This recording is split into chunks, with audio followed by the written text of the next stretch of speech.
ಜೇಸೂರೇ ನಿನ್ನೆ ಮೊನ್ನೆನೋ ಮೊನ್ನೆ ನಾನು ಮೀಟಿಂಗ್ ಮಾಡಿದೆ ಶನಿವಾರ ನನ್ನ ಆಫೀಸಲ್ಲಿ ಏನು ಅಂದರೆ ನನ್ನ ಲೈಬ್ರರಿ ಡಿಪಾರ್ಟ್ಮೆಂಟ್ ನೀವು ನಂಬಲ್ಲ ಎಷ್ಟು ಹೊಲಸಾಗ್ಬಿಟ್ಟಿದೆ ಅಂದರೆ 3 ಕೋಟಿ ಚಿಲ್ಲರೆ ಮೆಂಬರ್ಸ್ ಇದ್ದಾರೆ ಡಿಜಿಟಲ್ ಲೈಬ್ರರಿ ಏನು ಬುಕ್ಸೇ ಇಲ್ಲ ಸರ್ ಅಂದರೆ ಕಂಪ್ಲೀಟ್ಲಿ ಕೊಲ್ಯಾಪ್ಸ್ ಆಗೋಗಿದೆ. ಅದನ್ನು ಕಾರಣ ಬೇಕಾದಷ್ಟಿದೆ, ಅದು ಆಫೀಸರ್ಸು ಅವ್ರ ಮೇಲೆ ಇನ್ವೆಸ್ಟಿಗೇಷನ್ ಅದೆಲ್ಲ.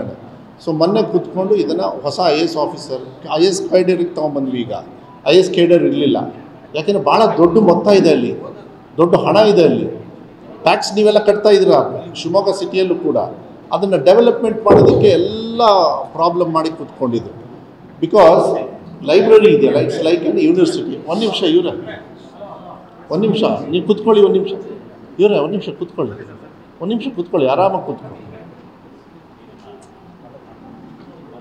ಏನೋ ಹೇಳ್ಬೇಕು ನೋಡಿ, ನೀವು ಹಿಂಗೆ ಅಡ್ಡ ಬಂದುಬಿಡ್ತೀರ, ಕಷ್ಟ ಆಗ್ಬಿಡುತ್ತೆ ನನಗೆ.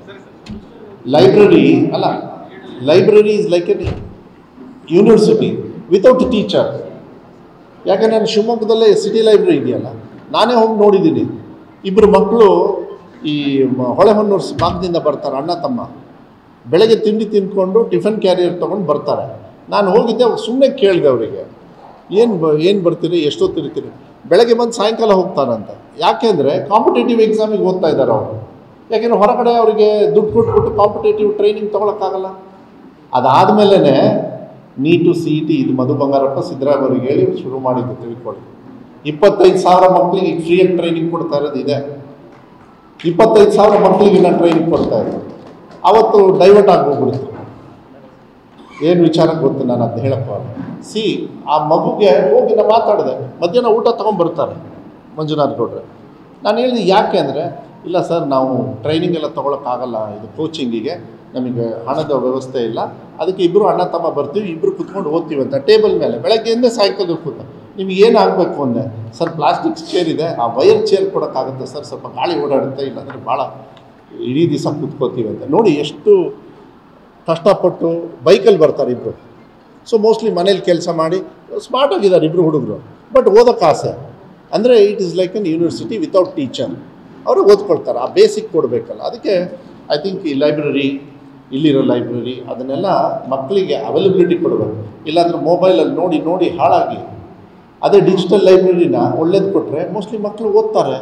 ಈಗ ಅದಕ್ಕೆ ಭಾಳ ಸೀರಿಯಸ್ಸಾಗಿ ತೊಗೊಳ್ತಾ ಇದ್ದೀನಿ ನಾನು. ತೊಗೊಂಡು ಸ್ವಲ್ಪ ಫಂಡ್ಸ್ ಎಲ್ಲ ಇದೆ, ಅದನ್ನೆಲ್ಲ ಕ್ಲೀನಾಗಿ ಮಾಡಿ ಒಂದು ಪ್ರಪೋಸಲ್ ಕೊಡಿ ಅಂತ ಹೇಳಿದ್ದೀನಿ.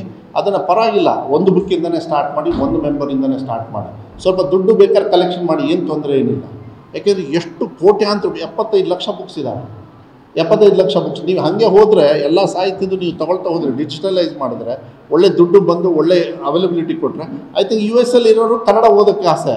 ಅವ್ರು ಕನ್ನಡ ಹಾಡು ಕೇಳ್ತಾರೆ, ನಾವಿಲ್ಲಿ ಬೇರೆ ಹಾಡು ಕೇಳ್ತಾ ಇದ್ದೀವಿ. ಅದೇ ಪ್ರಾಬ್ಲಮ್ ಆಗಿರೋದು. ಅವ್ರಿಗೆ ಕರ್ನಾಟಕದವ್ರನ್ನ ಕರೆಸ್ಕೊತಾರೆ, ಸಾಹಿತಿಗಳನ್ನ ಎಲ್ಲರನ್ನು ಕರ್ಕೊಂಬಂದು ಎಲ್ಲರನ್ನು ಕುತ್ಕೊಂಡು. ನಾವು ಮರ್ತು ಬಿಟ್ಟಿದ್ದೀವಿ, ಅದಾಗಿದೆ. ಅದಕ್ಕೆ ಇಂಥದ್ದು anyway we have to create a foundation. ಇದೆಲ್ಲ ಫೌಂಡೇಶನ್ ಇದ್ದಂಗೆ ನಮ್ಮ ಡ್ಯೂಟಿನ ಆ ಟೈಮಲ್ಲಿ ಮಾಡೋದು ಒಳ್ಳೆಯದು. ಈಗ ಸಮಯ ಬಂದಿದೆ, ನಾನು ರೆಸ್ಪಾನ್ಸಿಬಿಲಿಟಿ ತೊಗೊಂಡಿದ್ದೀವಿ, ನಾವೆಲ್ಲ ತೊಗೊಂಡಿದ್ದೀವಿ. ಹಣ ಕೊಡೋದು ಇಂಪಾರ್ಟೆಂಟ್ ಅಲ್ಲ, ಅಭಿಮಾನದಿಂದ ಕೊಡೋದಿದೆಯಲ್ಲ ಅದು ಮುಖ್ಯ. ಯಾಕೆಂದರೆ ಬಾಳಿಕೆ ಜಾಸ್ತಿ ಬರ್ತದೆ.